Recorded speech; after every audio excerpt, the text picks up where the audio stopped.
lonely people are the unhappy people.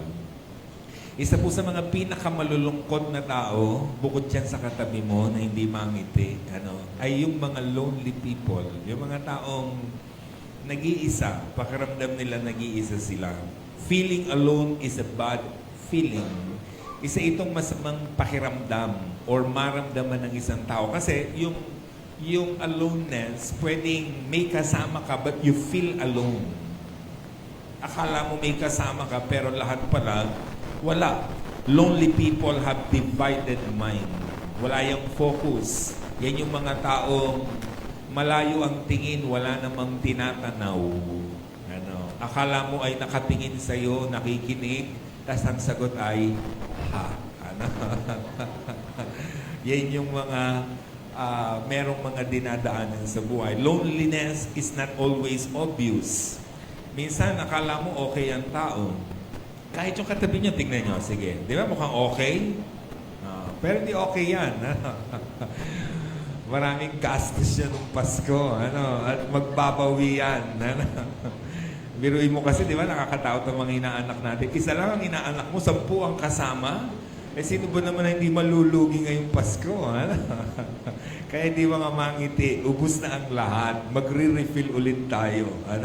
This 2026. Genesis 2:18, sabi ng Diyos, the Lord God said, it is not good for the man to be alone. I will make a helper suitable for him. Pwedeng mag-isa, kakayaning mag-isa, pero sabi ng Diyos, hindi mabuti ang mag-isa. Kailangan natin ng kasama, makakasama o makakatulong. Much better pa rin ang may kasama. Yan ang kauna-unahang statement ng Diyos tungkol sa tao na kanyang nilikha. Pag pinagmasdan mo kasi mga kapatid yung statement ng Diyos during creation, tingnan niyo yung pagbabago ng statement ng Diyos. Genesis 1 verse 10, the Lord God said, God called the dry ground land, and the gathered waters He called seas, and God saw that it was good. Then sabi ng verse 12, the land produced vegetation, plants bearing seed according to their kinds, and trees bearing fruit with seed in it according to their kinds. And God saw it was good. Genesis 1:18, to govern the day and the night, yun yung araw at buwan, and to separate light and darkness, and God saw that it was good. Verse 21, so God created the great creatures of the sea and every living thing with which the water teems and that moves about in it according to their kinds, and every winged bird according to its kinds. And God saw that it was good. Verse 25, God made the wild animals according to their kinds, the livestock according to their kinds, and all the creatures that move along the ground according to their kinds. And God saw that it was good. Nakita niyo? From the very first day, hanggang likhay ng Diyos ang lahat ng bagay, mula sa unang araw, sabi niya, good. Second day, good. Third day, good. Pero nung makomplete niya ang lahat ng kanyang creation sa sixth day, ang sabi niya doon sa verse 31, God saw all that He had made. Nung tingnan na niya ang lahat ng kanyang nilikha, sabi niya, it was very good. Di ba? Sabi niya, good, good, good, good. Pero nung makomplete niya ang lahat, sabi niya, very good. Pero nung tingnan niya si Adan, anong sabi niya? Verse 18 ng chapter 2. Sabi niya, the Lord God said, it is not good for the man to be alone. I will make a helper suitable for him. Nakita niyo yung changes ng statement ng Diyos? From good to very good to not good. Alin ang hindi good? Sabi ng Diyos, nung tingnan niya si Adan, it is not good. Si Adan ba ang hindi good? No. He created Adam in a very special way. Siya lang ang nilikha ng Diyos na hindi ginamit ang bibig. He formed it. And He created Adam in His own image. Kaya it was very good nung ligain niya.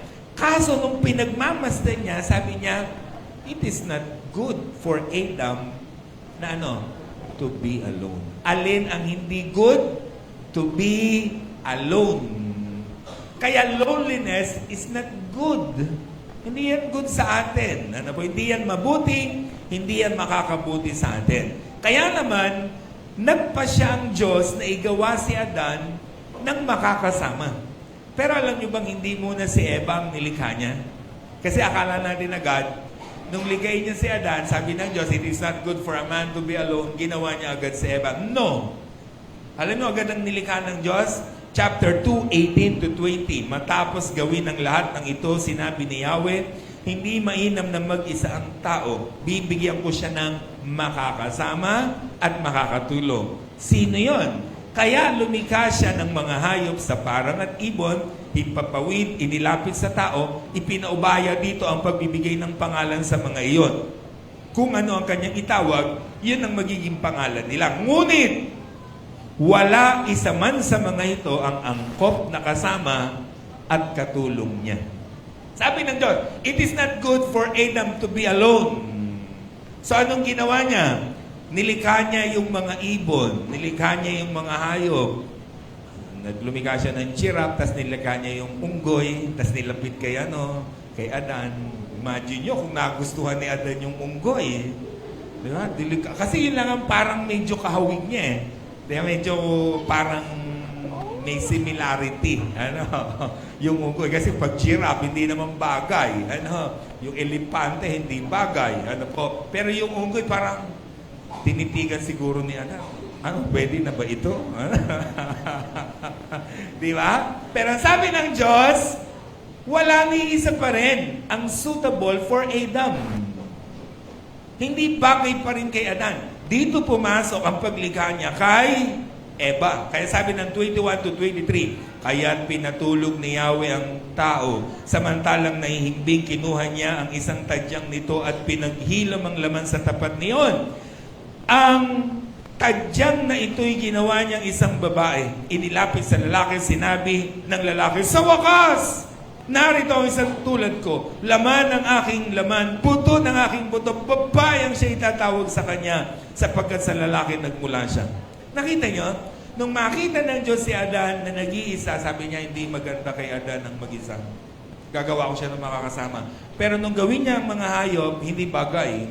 So gumawa siya ng Eva. Pagkakita ni Adan kay Eva, ano ang dialogue niya?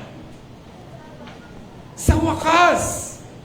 Kung idadramatize natin yan, full of excitement yon. Di ba? Punong-puno siya ng saya. Sa wakas, natagpuan ko rin. Nakita ko rin yung taong suitable for me. Di ba? Sabihin nga niyo, sa wakas. Di ba? Nung ikasal kayo sa asawa niyo, di ba? Yan din ang dialogue. Sa wakas. Ngayon, ang gusto niyo, magwakas. Nung ikakasal kayo, sa wakas, ikakasal na kami. Ngayon naman, gusto mo nang magwakas. O, wag naman. Sa wakas, sabi ni Adan, tuwan-tuwa siya. Nakita nyo, mula sa isang malungkot sigurong senaryo ni Adan, di ba? Tapos nakita niya si Eva, nag-iba yung glow ng kanyang mukha. Nag-iba yung aura niya. Sabi niya, sa wakas. Meron na akong kapareho, meron na akong katulad, may makakasama na ako. Bakit nilikha ng Diyos si Eva? Para may makasama si Adan. Why? Because it is not good for a man to be alone. Hindi mabuti para sa atin ang mag-isa. Kaya tayo wag masyadong puro drama na gusto nating mag-isa. Kailangan naghahanap talaga tayo ng mga makakasama sa buhay. Kaya listen, sa mga dalaga at binata pa, lalo na kung nasa legal age na kayo, kung kaya pa, pwede pa, marry. Mag-asawa kayo para may makasama kayo sa buhay. Hindi masamang mag-asawa, hindi yan ipinagbabawal. It is a gift from God. Kasi nga hindi mabuti para sa atin ang mag-isa. Kailangan natin ng may katuwang sa buhay, tapos magkakaanak pa kayo. Di ba? Na ang gugwapo, ang gaganda. mga tamad lang, pero at least maganda, pogi. Kasi kung ang papangit na, kakatamad pa, di ba? Sarap hambalusin sa higaan. Pero yung kahit nagse-cellphone ay tatamad-tamad, ang cute naman, di ba? Cute naman, anak ko to.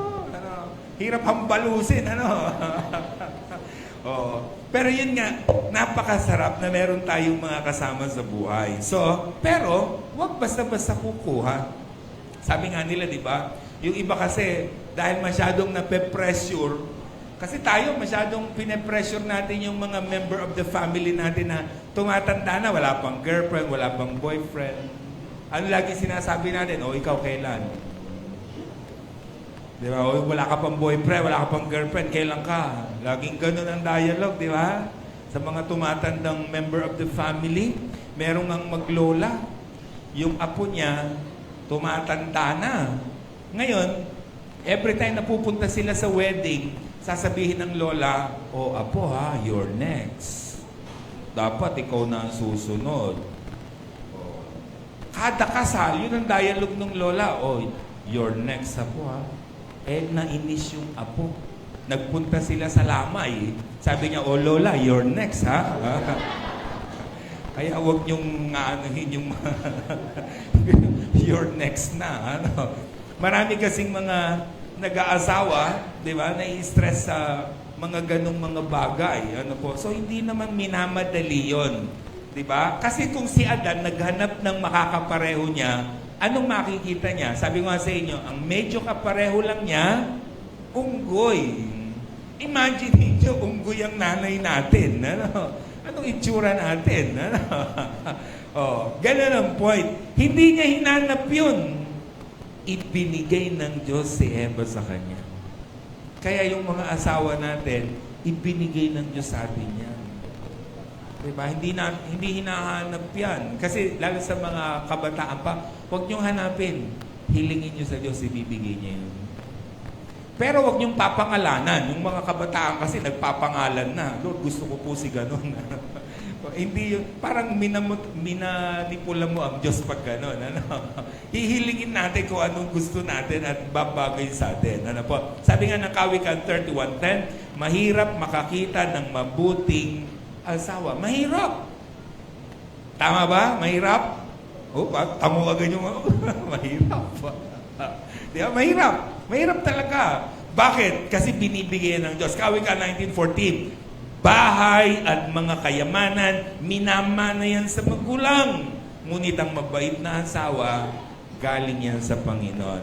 Katabi niyo ba asawa yan? Tingnan mo nga. Galing ba yan sa Panginoon? Di po. Galing po ito kay sa kabila. Di ba? Dapat galing sa Panginoon. Okay? Yun ang binibigay sa atin. No man is an island because man is a social being. People mingle, people interact with other people. Torture para sa isang tao ang walang kasama. Diba? Kahit nga sa mga kwentuhan, diba? Torture yung wala kang kakwentuhan. Torture yan. Even sa mga kulungan, pansinin nyo. Yung makulong ka, you are separated with your family. Torture na yan. Dadalhin ka pa sa isolation ng kulungan, yung Bartolina, is another torture. At yun ang kinatatakutan nila. Why? Kasi nag-iisa ka ron. Yung alam nakakulong ka na, may kasama ka, malungkot na. Di lalo kung nag-iisa ka pa.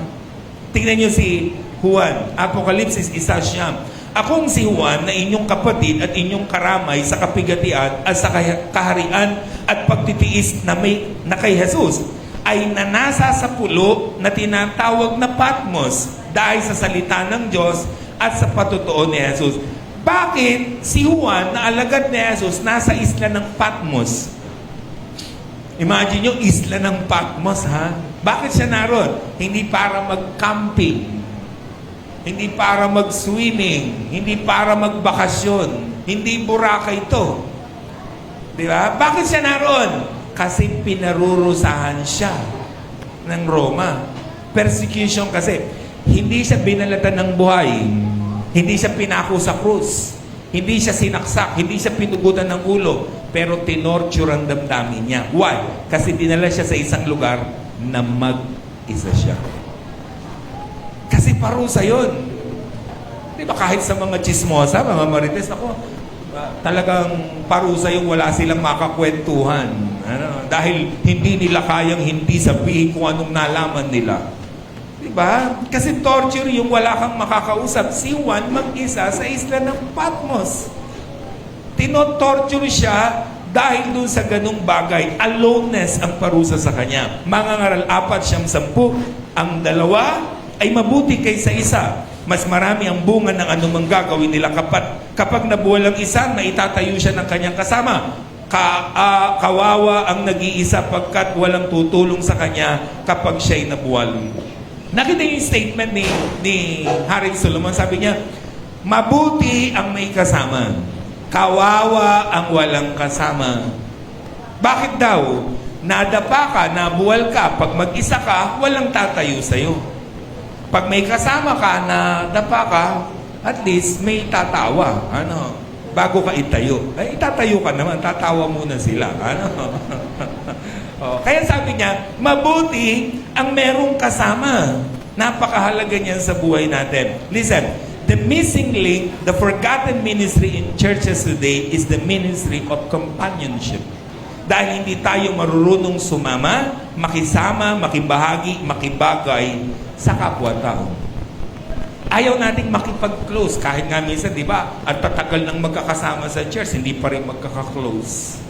Iilang tao lang ang ka-close mo, dalawa, tatlo. Pero 20 taon ka na sa church, sila pa rin ang kasama mo. Magpe-fellowship, puro sila pa rin. Di ba? Dapat marami na. Minsan yan ang problem sa mga churches. Alam nyo ba, meron tayong mga nagiging bisita. At lagi naman ganun ang gusto natin, di ba? Ang church dapat puno siya ng bisita.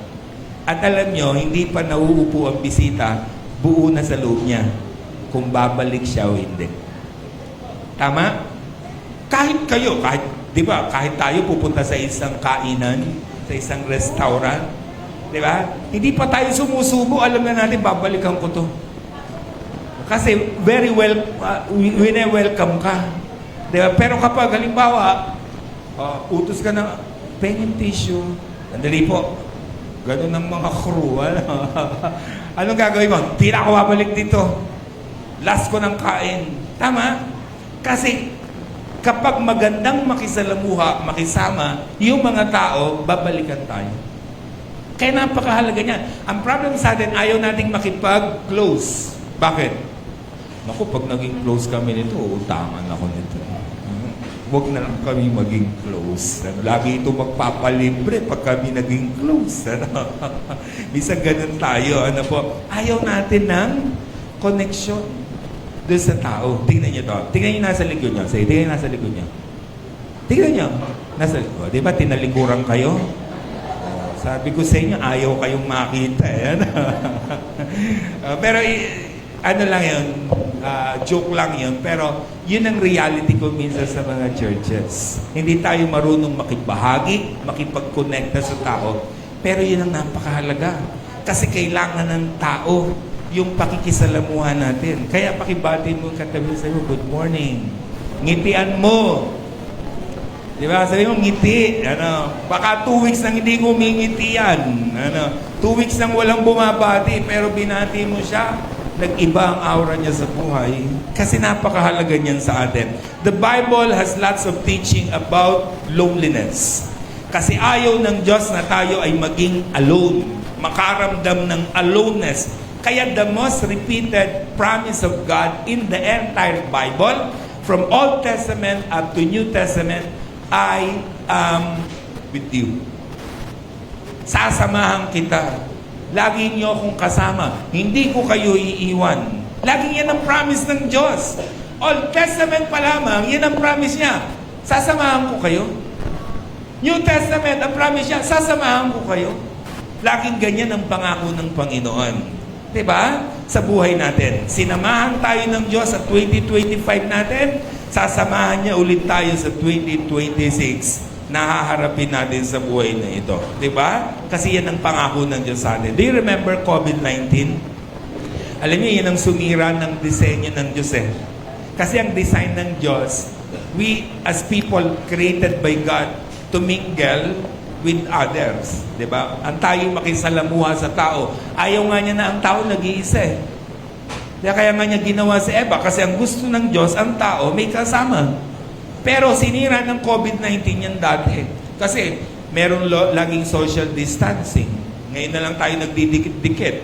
Diba? Tapos nagkaroon lang tayo ng mga online gatherings. Minsan nga, nasa loob na tayo ng bahay, mag-isang pamilya na, hiwa-hiwalay pa tayo.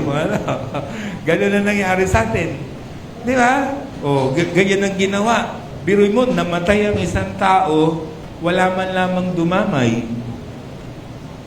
Gaano kasakit yun? Namatayan ka na, wala pang nakiramay, malungkot yun. May sakit ka. Actually, ako personally, ang naging analisasyon ko nung maraming namatay sa COVID, hindi sila namatay sa sakit. Namatay sila sa aloneness. Kasi they battled yung sickness nila alone.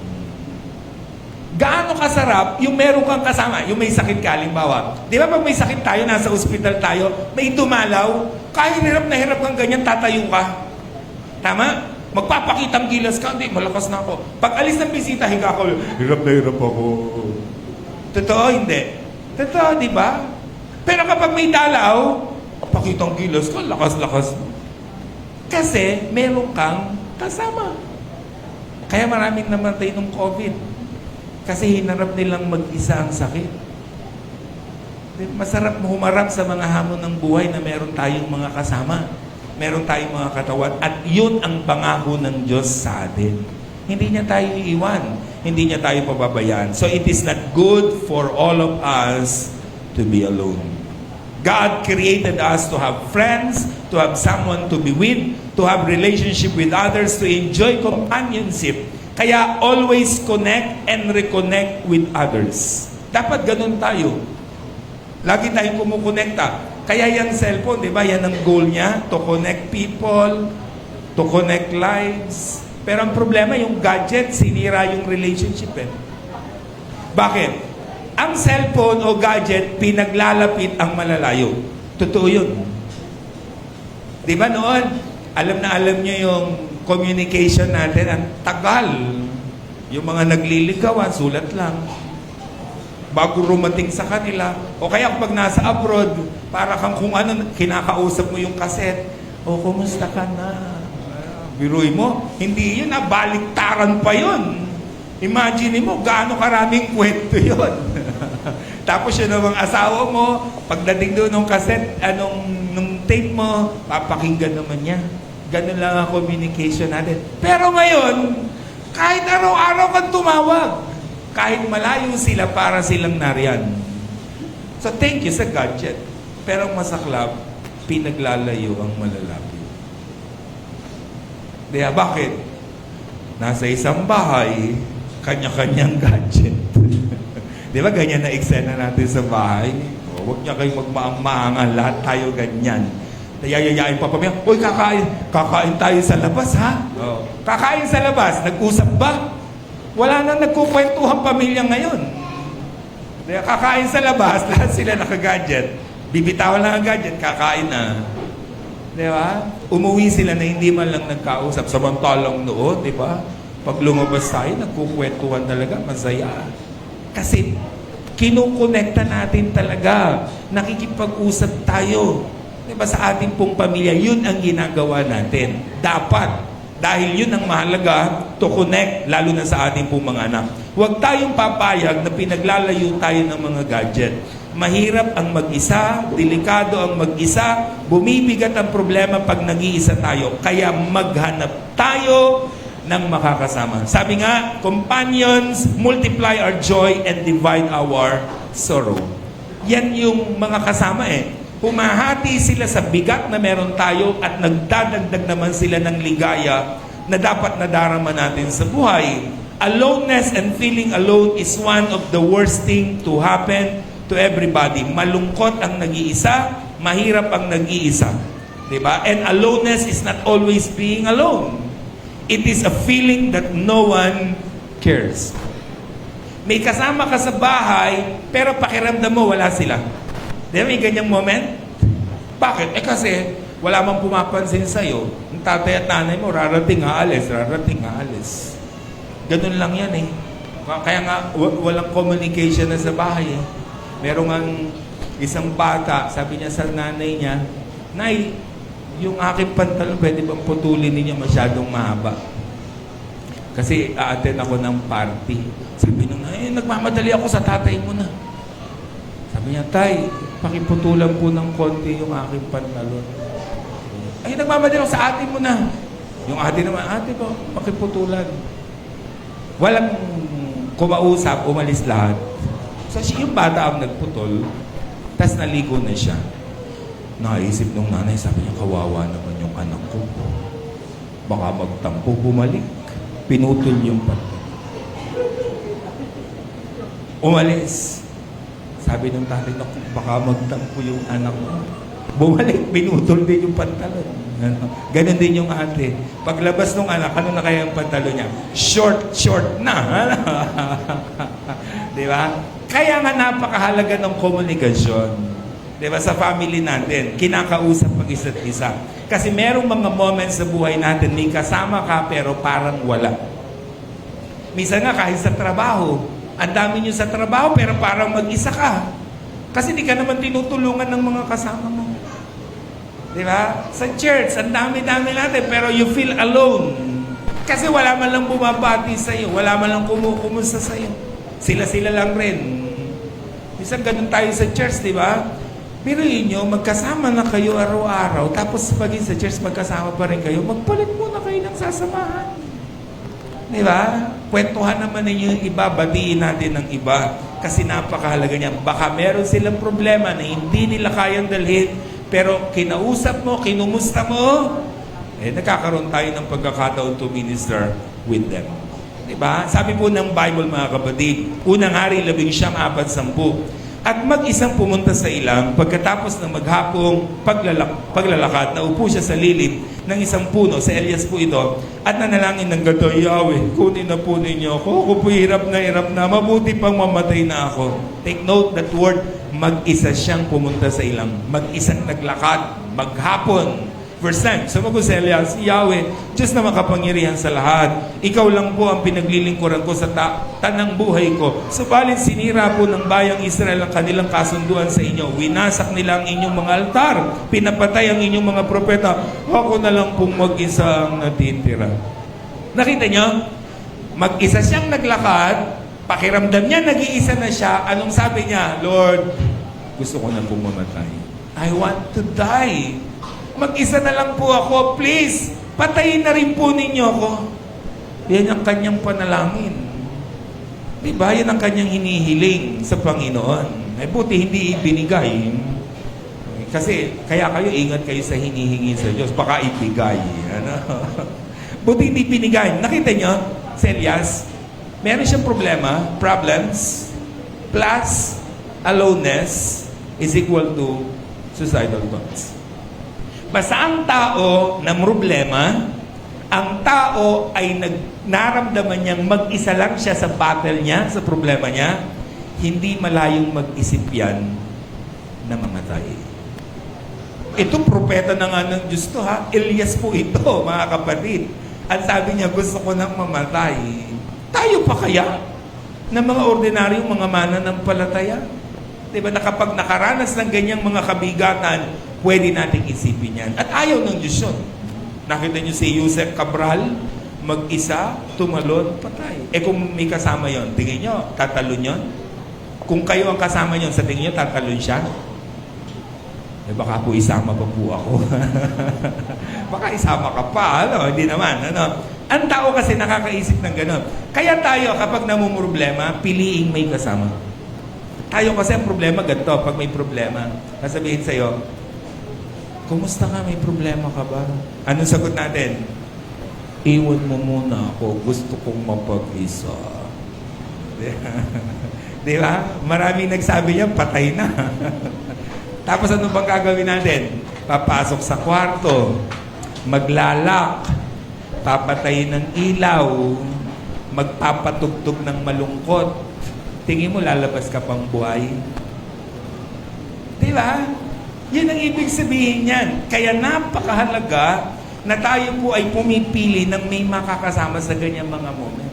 Kasi ang taong may problema at pinagdadaanan at yan ang nararamdaman, magulo ang utak. Di ba? Walang soundness of mind. Kung ano-anong naiisip kasi nga masyadong emotional. Di ba? Yung mga nagpapakamatay, ganyan ang kaisipan nila.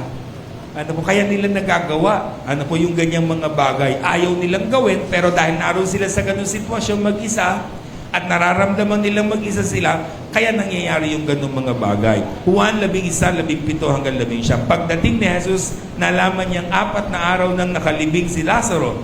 At marami sa mga Hudyo ang dumadalaw kina Marta at Maria upang sila'y aliwin. Masakit ang mamatayan. Tama? Pero may ginawang pakiramdam kapag merong nakikiramay. Kaya ugaliing makiramay. Pag merong namamatayan, makiramay tayo. Kasi mahalaga yun. Yung taong namamatayan, mabigat ang pakiramdam nun. Pero pag maraming tao ang pumupunta, nagkakaroon sila ng kaaliwan mula sa kanilang damdamin. Kaya sabi nung verse, diba, namatay si Lazaro, pero maraming mga Hudyo ang pumupunta kay Marta at kay Maria para sila ay aliwin. Tulungan sila sa kanilang mga nararanasan. Kasi sa ganyang panahon, sa panahon ng may sakit, sa panahon ng mga kamatayan, importante na ipapakita natin na hindi sila alone doon sa kanilang mga sitwasyon. Dahil ang church, nakikibahagi, nakikisama. Kaya nga tayo, sanay tayo, pag may namatay, nagkakaroon tayo ng mga gawain. Ang ibang mga churches, walang ganyan. Di ba? Yung mga iba, pero tayo sa Church of Christ, gabi-gabi meron tayong gawain pag may namatay. Pag may sakit, dinadalaw natin. Kasi ipinaparamdam natin that we care. Di ba? Sa ating pong mga mahal sa buhay, sa ating pong mga kapatid. Matthew 27:46. Nang mag-aalas 3 ng hapon, sumigaw si Jesus, Eli, Eli, lama sabachthani, nang ibig sabihin, Diyos ko, bakit mo ako pinabayaan? Even si Jesus, he experienced aloneness. Kaya alam nyo, napakahalaga na nakikinig tayo kay Jesus. Kaya nung sabihin niya, di ba, come to me and I will give you rest. Lahat ng napapagod, lahat ng nahihirapan, napunta na kayo sa akin. Bibigyan ko kayo ng kapahingahan. Alam mo, makinig tayo kay Jesus kasi lahat ng pagdurusa na-experience Jesus. Aloneness, experience. Kaya nga sabi niya, Father, Father, why you have forsaken me? Ba't mo ako iniwan? Ba't mo ako pinabayaan? Kasi naranasan niya lahat ng mga pagdurusang yan. Matthew 26:36-38, isinama sila ni Jesus sa isang lugar na tinatawag na Gethsemane. Isinama niya si Pedro at ang dalawang anak na si Zebedeo at nagsimulang mabagabag at maghirap ang kanyang kalooban. Sinabi niya sa kanila, ang puso ko'y tigib ng hapis at halos ikamatay ko. Maghintay kayo rito at makipagpuyat sa akin. So, anong sabi ng ating Panginoong Jesus dahil meron siyang mabigat na dinadaanan? Sabi niya sa kanyang mga lagad, pwede ba samahan niyo ako? Halika kayo, makipagpuyat kayo sa akin. Halika kayo, mag-pray kayo with me. Kasi yung lungkot na nararamdaman ko, parang ikamamatay ko.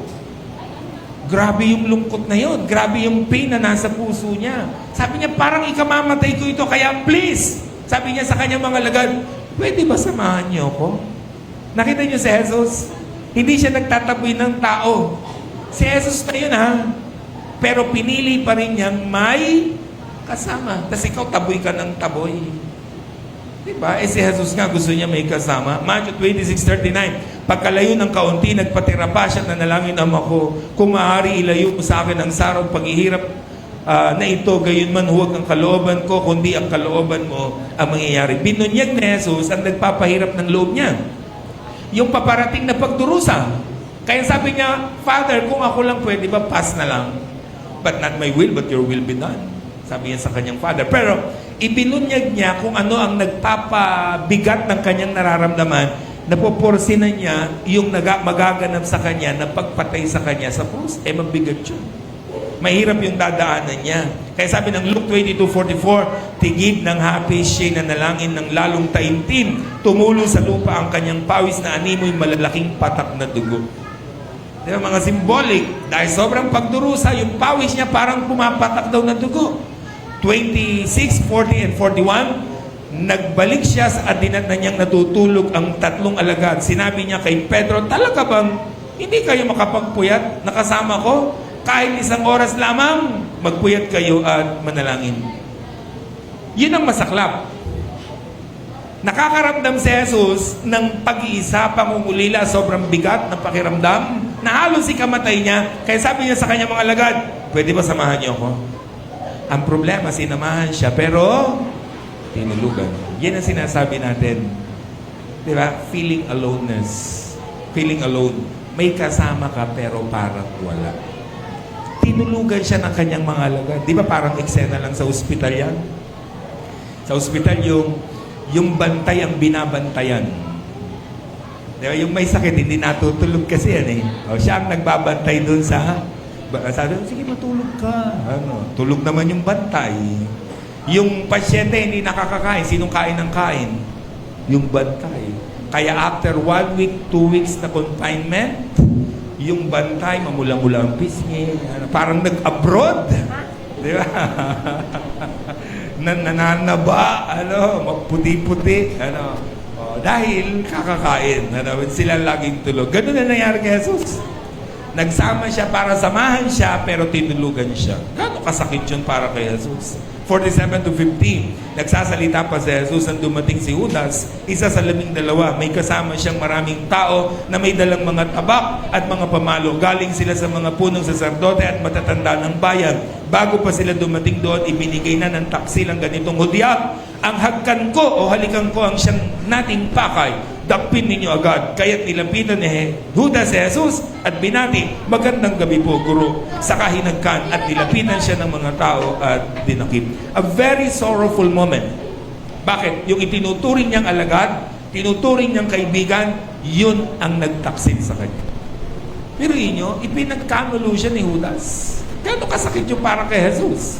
Tapos ang ginamit pang way, kiss. Alam niyo yung kiss, sign po yan ng love. Kaya sa mag-aasawa, sabi ko lagi pa nagkakasal ako, pag ang mag-asawa hindi na nagkikiss, may problema ang relationship. Believe me. Di ba? Tandaan niyo yan. Kasi napakahalaga ng kiss sa mag-aasawa. Minsan yun ang nalulungkot ako eh. Bakit? Nung mag-girlfriend, mag-boyfriend, gusto mayat-maya mag-kiss. Nung mag-asawa na ayaw nang mag-kiss. Nung illegal na kiss, gusto mag-kiss lagi. Ngayong legal nang mag-kiss, ayaw na. Pero sa mga lalaki ingat kayo sa pag-kiss sa asawang babae. Magaling silang makahalata. Kung halik ng pagmamahal o halik ni Judas. Kaya ingat tayo. Dapat halik ng pagmamahal ang binibigay, baka magduda sila. Verse 56, tumakas ang mga alagad at iniwan siyang mag-isa. Imagine nyo, doon sa pinakamabigat na sitwasyon niya, iniwan siya ng kanyang mga alagad. He suffered emotionally, aloneness, betrayal, injustice. Alam niyo injustice yun? Pero one day lang, napapatay na nila si Jesus. Grabing justice yun, Grabing pag-usad ng kaso. Isang araw lang, napapatay na nila si Jesus. Naibigay na ang parusa. Sa atin, naku po, yung flood control na yan, ewan ko kung aabutan pa natin. Pakapatay na tayo bago matapos yan. Sa tagal ng mga proseso sa ating bansa. Pero sa kanila, ang bilis. Kaya nga injustice yun minadali nila yung kaso ng Panginoon. Di ba? He was left alone by his disciple. He suffered physically. How about you? Anong nararanasan niyo sa buhay? Anong pinoproblema ninyo? Anong pinapasa ninyo sa buhay? Di ba? Na nagkokos ng aloneness sa buhay natin. Kasi ang tao may problema, pinoproblema, kakambal na niyo yung aloneness. Di ba? Papasok na rin yun. Kasi pakiramdam niya, mag-isa siya na lumalaban sa kanyang mga problemang kinakaharap sa buhay. Paano nagtagumpay si Jesus sa mga pagdurusan ito? Una, naghanap siya ng makakasama. Nakita niyo?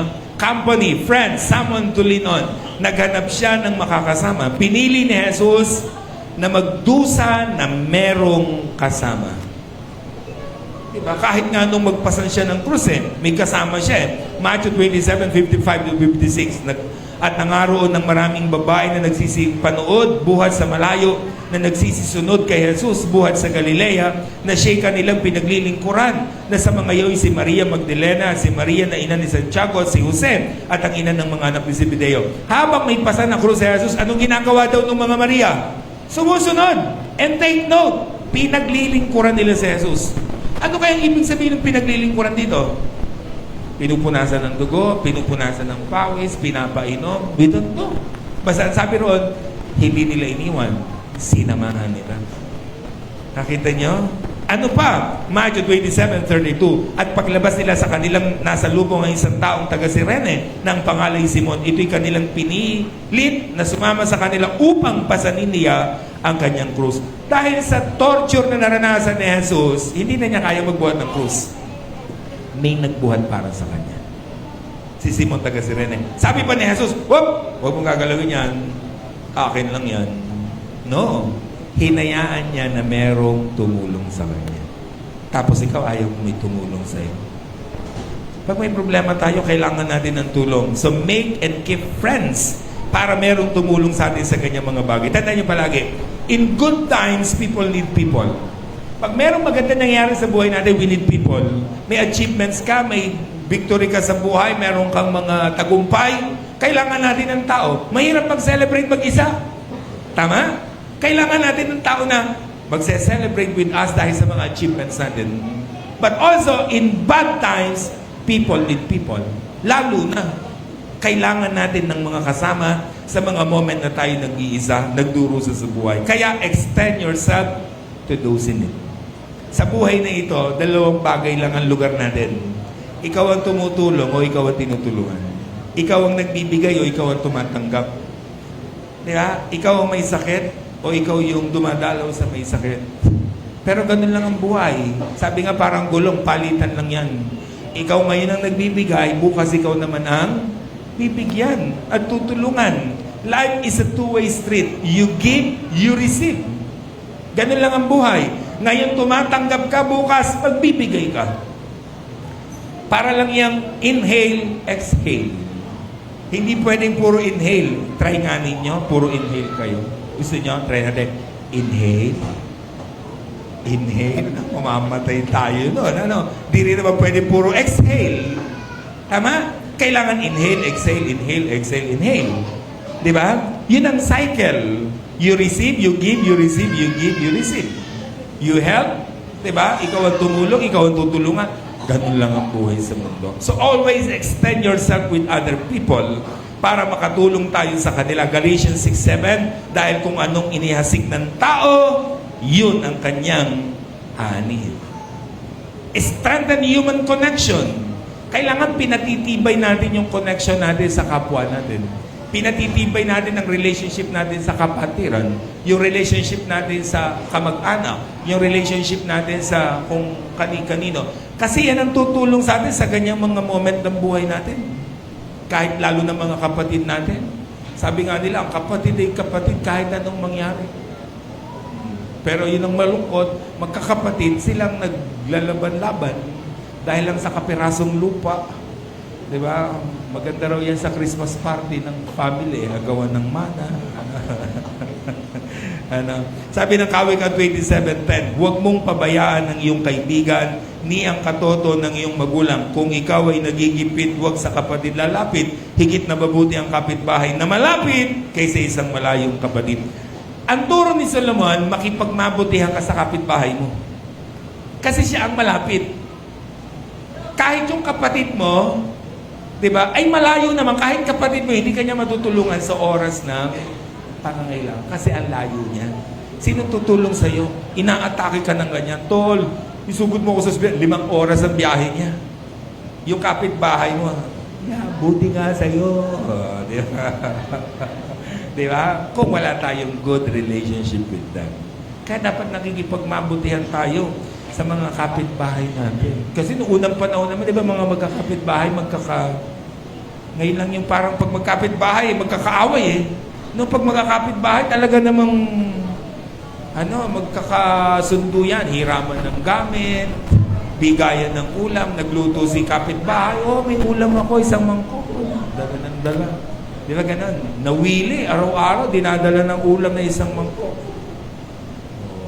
Tapos isang araw, di na nagdadala. Sabi, uy, Mari, hindi ka na nagbibigay.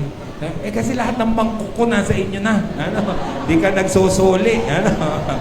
Paano pa ako maglalagay? Masaklap din yun. Dapat nagsusuli din kayo ng lagayan. Kasi wala nang paglalagyan. Another number 2, naghanap siya ng makakasama to pray. Mahalaga yun. Jesus went to Gethsemane to pray and to be prayed for. Matthew 26:36, dumating si Jesus na kasama sila sa isang dako na tinatawag na Gethsemane. Sinabi sa kanyang mga alagad, magsiupo kayo rito samantalang ako'y pumaparoon doon at mananalangin. Verse 38, nang magkakayo'y sinabi niya sa kanila, namamanglaw na luba ang kaluluwa ko hanggang sa kamatayan. Mga tira kayo rito at makipagpuyan sa akin. Nakita niyo? Bakit nagpunta si Jesus doon sa Garden of Gethsemane? To pray. Number 2, bakit niya isinama yung kanyang mga alagad? To be prayed for. So si Jesus ay marunong mag-pray sa ganung mga oras ng panahon at marunong siya humingi ng panalangin ng iba. So always ask prayer. Pero mahalaga, nagpe-pray din kayo. Bisa kasi yun ang problema sa mga Christian hingi ng prayer, pero sila hindi nagpe-pray. Pray mo naman ako, mag-a-apply akong trabaho. Pero siya hindi nagpe-pray sa ina-applyan niya. Pray mo naman ako, may sakit ako. Pero siya hindi niya pinagpe-pray yung sakit niya. Dapat nagpe-pray ka sa iyo at humingi ka ng prayer sa iba. And take note. Humingi ka ng prayer, magaling ka na, magsabi ka naman na magaling ka na. Minsan ganyan, Pastor, pag-pray mo naman ako, may sakit ako. 2 linggo na pray pa rin ako ng pray. Nasa mall na pala. Nasa Tagaytay na pala. Nasa Baguio na, pray ka pa ng pray. Dapat nagpa-pray ka, sabihin mo rin na magaling ka na. Di ba, minsan ask tayo ng ask ng prayer, pero nung masolve na, hindi na tayo bumalik para ibigay yung kasagutan doon sa mga prayer natin. Psalms 50 verse 15, and call on me in the day of trouble. I will deliver you and you will honor me. May panyaya at pangako ang ating Panginoon na bawat dumadaan sa mga hirap ng buhay, ano sabi niya? Just call me. Tawagan niyo lang ako and I will deliver you. Akong bahala sa inyo. Huwag mahihiyang lumapit sa Panginoon. But listen mga kapatid, kung katulad tayo ni Jesus, iniwan man siya ng lahat ng kanyang mga alagad. They left, sabi nung talataan. Iniwan siya ng kanyang mga alagad. Kung maranasan man natin yan, na tayo nag-iisa na, pakiramdam natin nag-iisa natin. But listen, huwag pa rin kayo magdramang bukid na kayo nag-iisa. Kasi may promise ng Diyos. He is with you. Kasama natin ang Panginoon. Sabi ng Matthew 1:23, maglilihi ang isang birhen, magsisilang ng isang sanggol na lalaki, tatawagin siyang Emmanuel, ang kahulugan nito ay kasama natin ang Diyos. Alam niyo po ba yung nangyari nung kausapin nung angel si Mary? Napakabigat nun nung kausapin siya nung angel. Ano po? Kasi pag tinignan natin, yung sitwasyon ni Mary, number 1, bata pa siya. Kasi ikakasal siya kay Joseph. Sa kanilang panahon, according to Bible scholars, 13 to 16 years old is marriageable. Pwede nang ikasal. Ganun naman in tribal, in ancient, di ba? Pag ganun 13 to 16, kinakasal na talaga yan. Kaya sabi ng most Bible scholars, maybe si Mary that time nasa 13 to 16 years old. Bata pa siya. Pero huwag niyo ma-misinterpret, ha? Iba ang bata noon sa bata ngayon.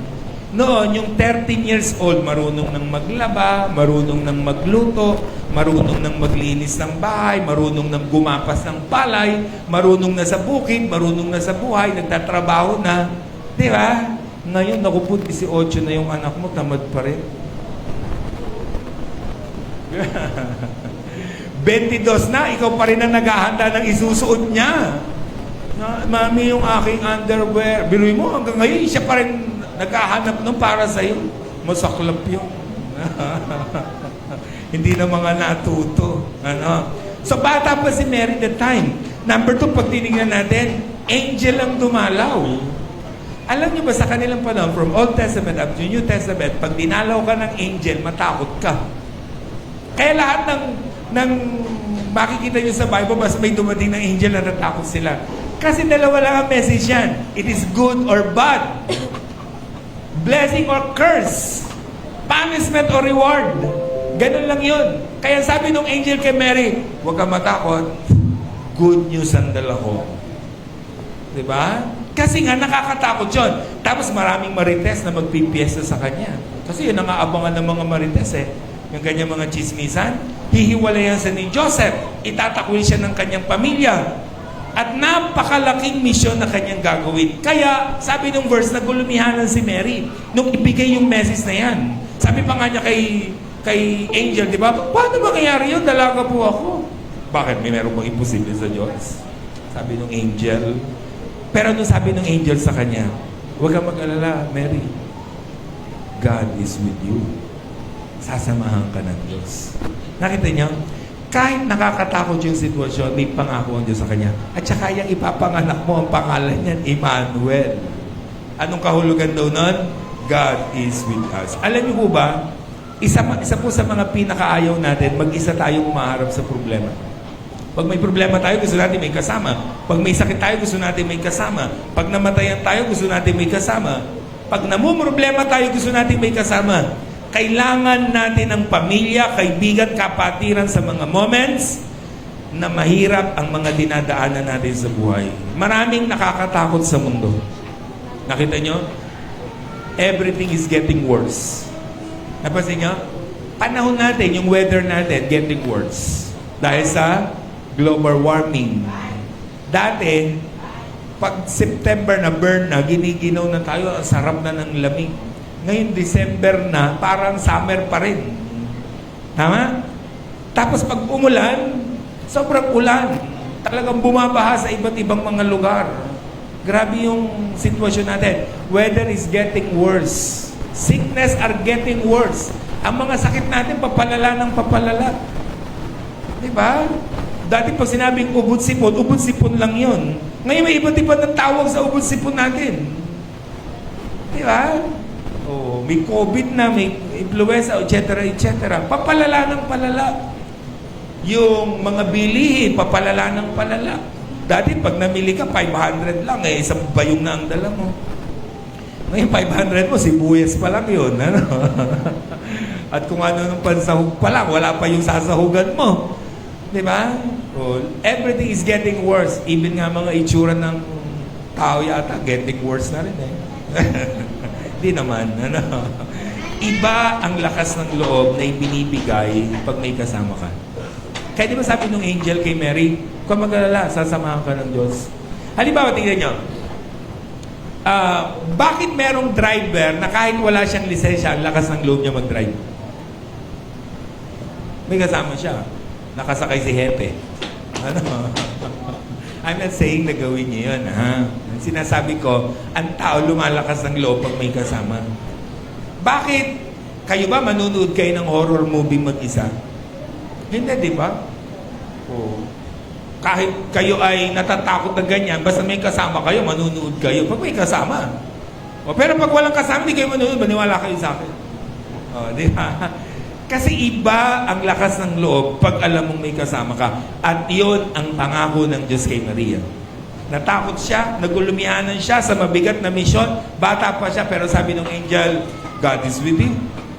Sasamahan ka ng Diyos. Huwag kang matakot, huwag kang mag-alala. Yan din ang pangako ng Diyos sa atin. Huwag natin katakutan ng 2026. Harapin natin na merong pag-asa. Diba? Dahil sasamahan tayo ng Panginoon. Tayo natin tumayo. Mga kapatid, make yourself lovable and companionable para tiyak na may sasama sa atin.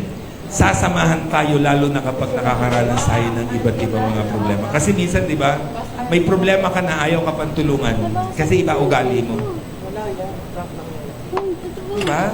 So, make yourself lovable and companionable. Nakita niyo si Jesus? Every time nalalabas siya ng bahay, para siyang magnet. Dinutubog siya ng tao. Dapat ganoon tayo. Maging lovable tayo, companionable tayo.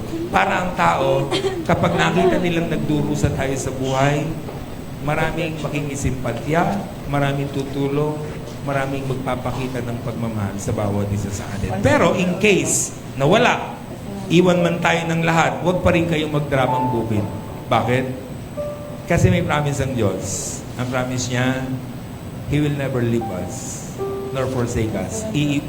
Lagi tayong sasamahan ng ating pong Panginoon. So noon, ngayon, at maging sa bukas na darating, He is with us. He is our Emmanuel. So no matter what problem you are facing right now, God is with you. Kaya huwag matakot sa 2026. Harapin natin itong may pag-asa. Harapin natin na kasama natin ang Panginoon. Let's pray. Lord, thank you po sa inyong pong kabutihan sa amin, sa inyong walang hanggang pangako na hindi kumukupas, na mula noon hanggang ngayon ay aming pong pinananaligan na hindi niyo po kami iiwan. Binigay po ninyo ang inyong bugtong na anak sa amin. Katunayan na lagi po namin kayong kasama.